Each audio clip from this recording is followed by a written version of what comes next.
Il s'agit d'un projet d'assistance alimentaire destiné aux familles les plus démunies afin de réduire l'impact de l'insécurité alimentaire des ménages djiboutiens qui sont donc les plus dans le besoin. C'est en étroite collaboration avec le ministère de la Communication, le PAM, qui est le secrétariat d'État aux affaires sociales, a donc lancé ce matin pour la 6e année consécutive ce projet. Cette année 2017, les bénéficiaires sont les habitants des deux communes, Balbala et Boulaos. Au total, 4000 ménages vont bénéficier de cette assistance financière durant 4 mois à hauteur de 8000 francs par mois. La cérémonie de lancement de ces programmes, présidée par la secrétaire d'État aux affaires sociales, Mouna Ousmane, a été donc également honorée par la présence du ministre de la Communication, Abdi Youssouf, et du représentant du PAM ainsi que la maire de Djibouti.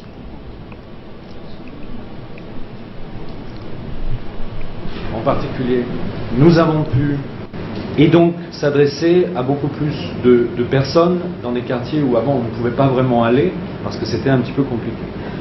Le ministre de la Communication, chargé des postes et des télécommunications, Abdi Youssouf Sougé, s'est félicité pour sa part du travail en commun entre son département, le secrétariat d'État aux affaires sociales, le PAM et Nomadcom dans la lutte contre l'extrême pauvreté. Nous vous proposons de l'écouter. Si autrefois le fait d'avoir un téléphone était un besoin de prestige, on s'aperçoit que jour après jour, l'utilisation du téléphone devient vitale grâce à notre opérateur historique que le transfert monétaire à travers le téléphone mobile peut être réalisé. Ce partenariat entre le PAM et Nomadcom démontre de la plus belle manière que les nouvelles technologies peuvent être un atout formidable qui peut faciliter l'atteinte des objectifs gouvernementaux en matière de lutte contre l'extrême pauvreté et la faim. Et rejoint ainsi notre vision d'allier le développement économique et celui du développement des secteurs de type. Par conséquent, Nomadcom est le fruit de la politique volontariste du chef de l'État au profit des filets sociaux. Pour ce faire, nous avons besoin d'acteurs économiques et ressources humaines qualifiées pour le déploiement des technologies novatrices et porteuses de mieux vivre à notre population. Ainsi, je félicite mon collègue Mouna et l'ensemble de son personnel pour leur dévouement et la manière dont ils sont au service de leur population. J'ajoute aussi mes félicitations aussi vont à l'endroit du PAM qui, depuis des années, épaule le gouvernement djiboutien pour secourir et lutter contre l'insécurité alimentaire. La secrétaire d'État aux affaires sociales, Mouna Ousmane, a indiqué quant à elle que l'objectif attendu de ces projets est la réduction de manière spécifique de l'insécurité alimentaire chez les ménages djiboutiens les plus vulnérables économiquement. On est ensemble autour de cette table pour encore une fois célébrer la relance du programme d'appui alimentaire pour sa 6e année.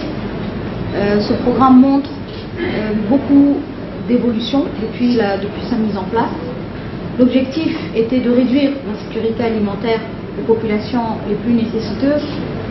Le projet cible 4000 ménages et pour le moment les 4000 ménages sont en cours de finalisation pour qu'ils puissent bénéficier de ce projet pour les 4 mois qui arrivent. Mais la spécification de cette année, c'est que les ménages sont divisés sur les 2 communes, ce qui n'était pas le cas l'année dernière, où c'était seulement la commune de Balbala qui bénéficiait de ce projet. Les familles bénéficiaires et nécessiteuses seront accompagnées en appui nutritionnel une fois par mois pour un montant de 8000 francs. Nous sommes en train de modeler une protection sociale. On est en train de la réfléchir. Tous les jours, elle est en évolution. Donc, tous partenaires qui pourraient assister cette activité sont les bienvenus. Le secrétariat d'État s'est doté du registre. On en a beaucoup parlé. Mais aujourd'hui, ce programme est la preuve vivante de son efficacité, de sa plus-value, parce que tous les bénéficiaires sont issus du registre social. Ce n'est ni des populations issues de listes quelconques ou des listes qui proviennent des communes ou des préfectures. C'est des listes qui sont issues du registre social après analyse économique suite aux enquêtes de la DIZED, pour lequel il y a eu une évaluation du niveau de pauvreté, et c'est ces personnes qui ont été identifiées comme bénéficiaires. Donc je pense que c'est quand même un grand pas en avant, et ça montre la légalité dans l'attribution des programmes sociaux. C'est juste, c'est quelque chose de juste où on essaye d'être le plus proche possible. À la suite de la mise en place du registre social, il y a eu la création des guichets sociaux pour concrétiser l'existence du registre social. Et ces guichets sociaux sont des lieux d'accueil et de réception de la population pour lesquels on dit la population peut venir, qu'elle soit pauvre ou pas. Mais c'est à nous, en tant qu'agents techniques, d'identifier la difficulté que ces personnes présentent.